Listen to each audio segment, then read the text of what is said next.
Hi, I'm Rajeshwari. Right now, I'm a digital marketer. So, என்னோட inspiration story தான் நான் இங்க ஷேர் பண்ண போறேன். Previously, I had 8+ years experience in HR. So, after my baby, என்னோட job வந்து continue பண்ண முடியல. ஹெவி ஹார்ட்டோட தான் வந்துட்டு நான் என்னோட ஜாப்ல இருந்து ரிலீவ் ஆனேன்.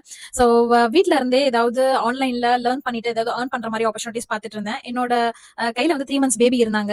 ஸோ, அப்பதான் என்னோட சர்ச் வந்து நான் ஸ்டார்ட் பண்ணியிருந்தேன். ஸோ, நிறைய விஷயங்கள் ட்ரை பண்ணேன். Affiliate marketing and HC, Amazon KDP இந்த மாதிரி நிறைய விஷயங்கள் ட்ரை பண்ணேன். அப்பதான் எனக்கு டிஜிட்டல் மார்க்கெட்டிங் பத்தி தெரிய வந்தது. ஸோ, சோஷியல் லீகல் அகாடமில தான் என்னோட டிஜிட்டல் மார்க்கெட்டிங் கோர்ஸ் கம்ப்ளீட் பண்ணிட்டு கிளைண்ட்ஸ் எடுத்து ஒர்க் பண்ணிட்டு இருக்கேன். என்னோட services Meta ad service and கம்யூனிட்டியோட டீம் கொலாபரேட் பண்ணி video shooting plus editing and SEO website development வந்து சர்வீசஸ் ப்ரொவைட் பண்ணிட்டு இருக்கேன் பிசினஸ் ஓனர்ஸ்க்கு. ஸோ என்னோட ஆண்டர்பிரினர் ஜர்னில நான் கத்துக்கிட்டது என்ன அப்படின்னா, ஆல் ஃபேசஸ் ஆஃப் லைஃப் ஏதாவது ஒரு ப்ராப்ளம் இருந்துகிட்டே தான் இருக்கு. வாட் எவர் மேபி மணி இல்ல லைஃப்ல இருக்க ரெஸ்பான்சிபிலிட்டிஸ். ஸோ நம்ம தான் அதை ஓவர் கம் பண்ணி வரணும். And opportunities don't happen, you create them. And every day you have to upgrade yourself. And என்னோட favourite quote, love your family, work super hard, live your fashion.